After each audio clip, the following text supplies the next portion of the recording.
మాదిగల అస్తిత్వంలో ప్రధానంగా మనకు కనబడేటి కొన్ని, కనబడని కొన్ని. అపర భగీరథుడు అనేటువంటి ఒక గొప్ప సమాసం వేస్తారు. అవన్నీ దిగదుడిపే. గొప్ప పని చేసిన వాళ్ళను మొగుళ్ళల్లా నీళ్లు తెస్తారంటారు. మొగుళ్ళల్లా నీళ్లు తెచ్చుడు సుభద్రక్క వంతు. అంటే అది అసాధ్యమైన పనిని సుసాధ్యం చేసేటువంటి ఒక గొప్ప తాత్వికత నేపథ్యాన్ని అందించి ఆ స్ఫూర్తితో నడిపింపజేసేటువంటి ఒక స్ఫూర్తిని ఇచ్చేటువంటి రచయిత్రి సుభద్రక్క. సుభద్రక్కతోటి నా అనుబంధం, నా మాతోవ పుస్తకం ప్రచురించిన తర్వాత బాలన్న చేసినట్టే నాకు వాళ్ళు ఫోన్ చేయడం జరిగింది, కృపాకర్ అన్న, సుభద్రక్క. అయితే అప్పుడు ప్రారంభమైనటువంటి వారి ఆలోచన విధానాన్ని ఎప్పటికప్పుడు పంచుకుంటూనే ఒక స్ఫూర్తిని రగిలించారు. అది అంబేద్కర్ స్ఫూర్తి. అది జంబూ ద్వీప సమానత్వాన్ని చాటే ఒక సమ్మోహన తత్వం. అలాగే జాంబవంతుని యొక్క అంశ, జాంబవంతుని యొక్క సమానత్వం, ఇవన్నీ కూడా వారు చెప్పడం జరిగింది. మరి ముఖ్యంగా 2019లో కరోనా పాండమిక్ సిచ్యువేషన్ వచ్చినప్పుడు బహుజన కథ అని ఒకవైపు, లేదా ఇంకా కొన్ని సాహిత్య సంఘాలు ఆన్లైన్ వేదికగా సమావేశాలు నిర్వహిస్తున్నప్పుడు అక్క ఫోన్ చేసి, తమ్మి మనకు ఏదో ఒక వేదిక ఉండాలి, ఆన్లైన్ వేదిక ఉండాలని చెప్పి 36 వారాల పాటు ఆ ఆన్లైన్ వేదిక నిర్వహించడానికి కారణభూతురాలైంది సుభద్రక్క. 36కు 32 ఆన్లైన్ యూట్యూబ్లో ఉన్నాయి. అందులో ప్రధానంగా బాణాల రాజమౌళన్న బైండ్ల సాహిత్యాన్ని, అంటే దక్కలి పటాన్ని. అట్లా ఇంకొక గొప్ప విషయం, మన ఎండ్లూరి సుధాకర్ అన్న ఇప్పుడు సోదరి చెప్పింది నల్లనితనం గురించి. ఆయన ఒక కవిత రాశాడు, ఓ నా చండాలిక 1000 ఏళ్ల కావ్యనాయక ముందు నిన్ను నేను సింహాసనం మీద కూర్చుండబెడుతున్నాను అంటాడు. అట్లాగే ఈరోజు దళిత సాహిత్యంలో మాదిగ సాహిత్యం ఒక ప్రత్యేకమైనటువంటి పాయ. అందులో రాయక్క మాన్యం అక్కగారిని సాహిత్యంలో చిరస్థాయిగా నిలిపింది. ఆ అక్క కూడా మన దగ్గరికి వచ్చింది. రాయక్క మాన్యం ఆ కథ చాలా అద్భుతమైన కథ. ఉపకులాల్లో వచ్చినటువంటి గొప్ప స్థానం పొందినటువంటి కథ. ఆ కథ సజీవ వ్యక్తుల యొక్క అనుభవాల్ని తీసుకొని చెప్పినటువంటి కథ.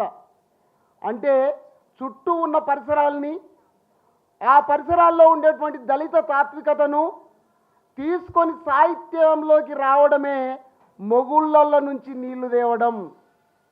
ఆన్లైన్ వేదిక లేనప్పుడు ఆన్లైన్ వేదిక ఉండాలి. అలాగే దళిత కథ లేదు సిద్ధంకి, వాళ్ళెవరో ఇచ్చేదండి మనకు, ఒక్కొక్కరిని ఇస్తున్నారు. ఒక 15 మందిలో 15 మంది కథకుల్ని తీసుకుంటే ఆంధ్ర నుంచో లేకపోతే రాయలసీమ నుంచో తెలంగాణ నుంచో ఒక్కరికే స్థానం వస్తుంది. వాళ్ళు కాదు ఇవ్వాల్సింది, మనకు మనమే మన బావుటాన్ని ఎగిరేద్దాం, మన తప్పు మనమే కొట్టుకుందాం అని చెప్పి మనకంటూ ఒక వేదిక ఉండాలి అని చెప్పి దళిత కథ రావడానికి చెప్పిన ఒక సూచననే ఈరోజు జంబూ సాహితీ. 2020 నుంచి ఇప్పటికీ నిరాటంకంగా వస్తుంది. ఈ 4 సంవత్సరాల్లో 4 కథలు అక్కగారి ఉన్నాయి. 5వ సంవత్సరం ఈ కాలం చేయంగా రాలేదు. నేను అక్కతో అన్నాను, అక్క నీ కాలం చేయంగా ఈ సంవత్సరం ఒక కథ మిస్ అయింది అని చెప్పడం జరిగింది. అంటే ఒక స్ఫూర్తి. మొగుళ్ళల్లో నీళ్లు తేవడం అందరి నుంచి సాధ్యమయ్యే పని కాదు.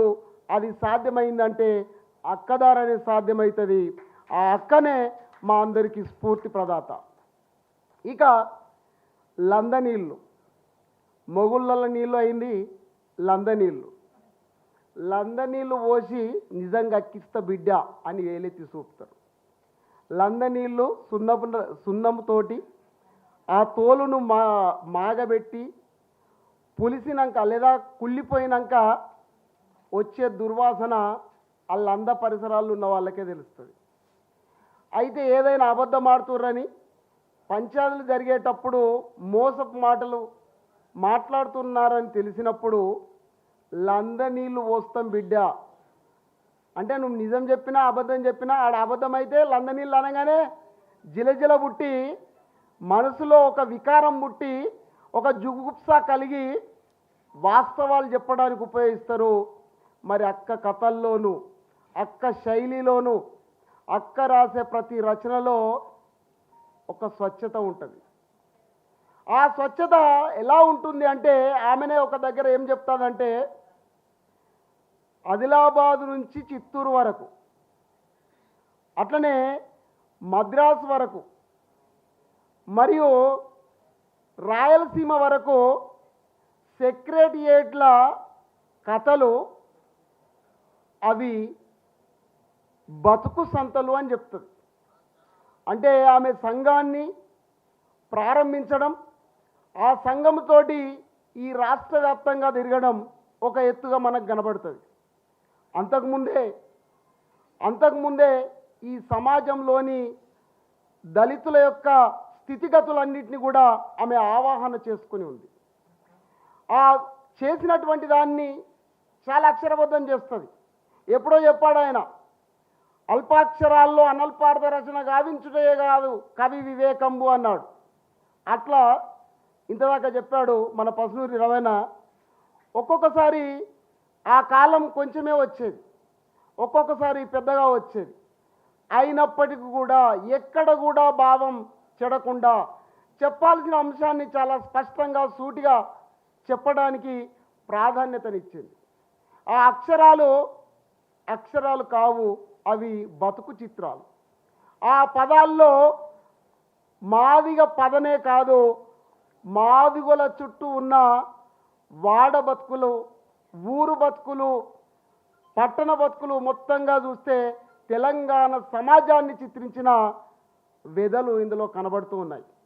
ఈ తెలంగాణ జనజీవనంలో మాదిగల యొక్క పాత్ర ఏ విధంగా ఉందో ఆ ఉద్యమాల్లోకి వెళ్తే మనకు కనబడుతూ ఉంటుంది. ఇంటెలెక్చువల్స్ గురించి చెప్తూ రవణ ఏమన్నాడు, ఎవరున్నారు ఇంటెలెక్చువల్స్ అని. అక్క విప్లవోద్యమంలోకి పోయినప్పుడు చాలా వివక్ష ఎదుర్కొన్నది. ఆ ఎదుర్కొన్నటువంటి వివక్షను ఆమె ప్రశ్నించింది. ఆమె ప్రశ్నించడంతో ఊరుకోలేదు, అందుకు తగిన కార్యాచరణను కూడా రూపొందించుకుంది. అట్లా అనేక విషయాలు సంఘము నుంచి విప్లవోద్యమ చరిత్ర నుంచి ఆమె ఆవాహన చేసుకొని నాకు ఉద్యోగం వద్దు అనుకునే స్థితిలో ఉద్యోగం రాసి ఉద్యోగానికి వచ్చిన తర్వాత అక్కడ కూడా మా ఊర్లో అయితే అంటుడు ముట్టుడు ఉంటుంది, కులభావన ఉంటుంది, ఇక్కడైతే ఏముండదు అని అనుకుంటుంది. కానీ ఇక్కడికి వచ్చినాక ఊళ్ళ కంటే ఎక్కువనైన విషయాన్ని ఇక్కడ గ్రహిస్తుంది. ఆ గ్రహించి అప్పటికప్పుడు ఒక సంఘంలో పాల్గొని ఈమె కూడా నిన్నయాల రాలేదు, ఈమె కూడా సంఘంలో ఎన్నికవుతుందా అని చెప్తుంది అనమాట. ఎన్నికవుతుందని అంటారు, ఆ ఎన్నిక కాకుండా చూస్తారు. పెద్ద పెద్ద లీడర్ల మీద మరి ఖచ్చితంగా గెలిచి నిలబడి చూపెడుతుంది. అంటే ఆమె అంకిత భావానికి ఆ ఎన్నికలు ఆమె 84లో జాయిన్ అయితే మరి ఇది జరిగింది బహుశా 88, 90 ఆ ప్రాంతంలో. సో ఇలాంటి కథలు, అదేవిధంగా ఇదంతా ఆమె జీవితం గురించి అయితే ఈ గునుగు పూలు కథలు చాలా అద్భుతంగా ఉన్నాయి.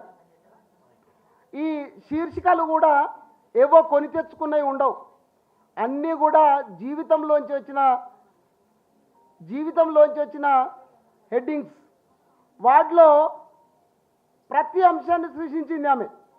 ఇప్పటి వరకు ఉన్నటువంటి హాస్టల్ గురించి చెప్పినట్టయితే హాస్టల్లో ఆడపిల్లలకు ఉండే సమస్యలు ఏమిటి, వార్డెన్లు ఏ విధంగా మరి సూటిపోటి మాటలు అంటారు, ఆ వార్డెన్ తోటి ఎదురయ్యేటువంటి ఆ సమస్యలను పరిష్కరించడానికి తానే ముందుండి ఆ పరిష్కారం దిశగా నడిపించినటువంటి ఒక నాయకురాలుగా కూడా మనకు కనబడుతుంది.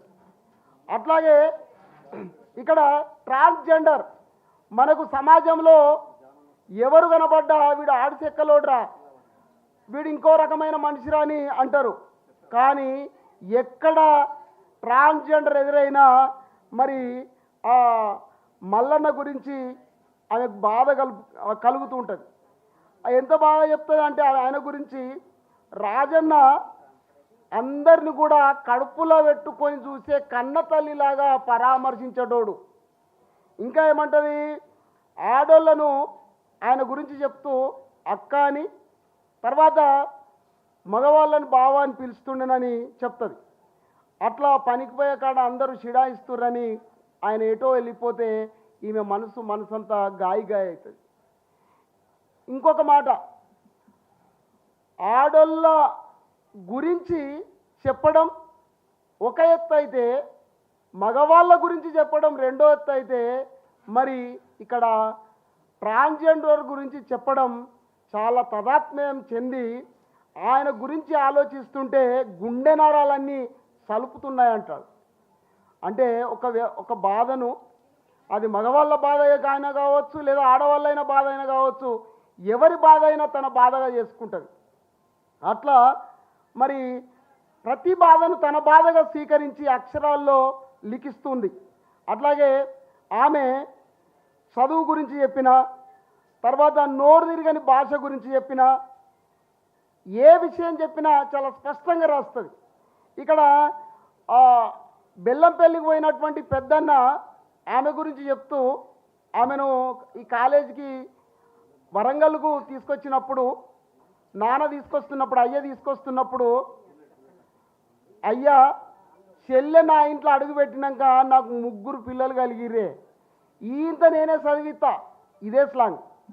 అయ్యా నేను నా చెల్లె నీడ చదివించుకున్నాక, చెల్లె ఈ ఇంట్లో కాలు పెట్టినాక నాకు 3 పిల్లలు అయినరు, నేను ఈయనే చదివించుకుంటా అంటే, లేదురా అని మరి అయ్య తీసుకొని రావడం జరుగుతూ ఉంటుంది.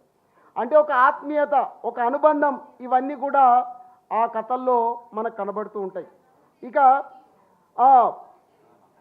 ఓకేనా, రైట్. అట్లాగే ఇంకొక విషయం చెప్తున్నాను, అక్క అందరికీ అక్కనే, నాకైతే తోడబుట్టిన అక్కతో సమానం. మా అవ్వ క్యాన్సర్ తోటి బాధపడ్డప్పుడు, చనిపోతున్నప్పుడు ఆమె ఇచ్చిన అనుభూతి అంతా ఇంత కాదు. అవ్వ చచ్చిపోయినప్పుడు అందుబాటులో లేక రాలేదు. అవ్వ దినాలకు మరి ఇద్దరు అన్న అక్క ఇద్దరు వచ్చి నిజంగా మరి చాలా గొప్పగా నన్ను హక్కున చేర్చుకుంది. నేను రాసే ప్రతి రచనలో, నేను చేసే ప్రతి పనిలో కనబడని ఒక చూపు ఆమెది ఉంటుంది. నిజంగా మాదిగలకు ఎల్లమ్మ ఎంత హామీ ఇచ్చి వరాలను తీరుస్తుందో, మరి అట్లాగే మాదిగ జాతికి అక్షరాలలో తమ లిఖితబద్ధం చేసిన రచనలతోటి ఆ విధంగా చేస్తున్నట్టు అక్క యొక్క స్ఫూర్తి, ప్రోత్సాహం నాకు ఎప్పుడూ ఉంటున్నాయి. ఆ విధంగా ముందుకు సాగటానికి అవకాశం కల్పించింది. ఈ గునుగు పూల నేపథ్యంతో వచ్చిన కాలమ్స్ అన్నీ కూడా చదివాను. ఇంకా పెద్దలు మాట్లాడవలసి ఉన్నారు కాబట్టి ఈ ఇచ్చిన అవకాశాన్ని బట్టి ప్రతి ఒక్కరికి ధన్యవాదాలు, కృతజ్ఞతలు తెలియజేసుకుంటూ అక్క పాదాలకు నమస్కారం పెడుతూ, నిజంగా మా ఇంటి ఆడపిల్ల, నాకు నిజంగా అక్కలు లేరు, ఆమె అక్కగా ప్రతి విషయంలో నాకు ప్రోత్సాహకరంగా ఉంటుంది. అక్క పాదాలకు నమస్కరిస్తూ ముగిస్తున్నాను.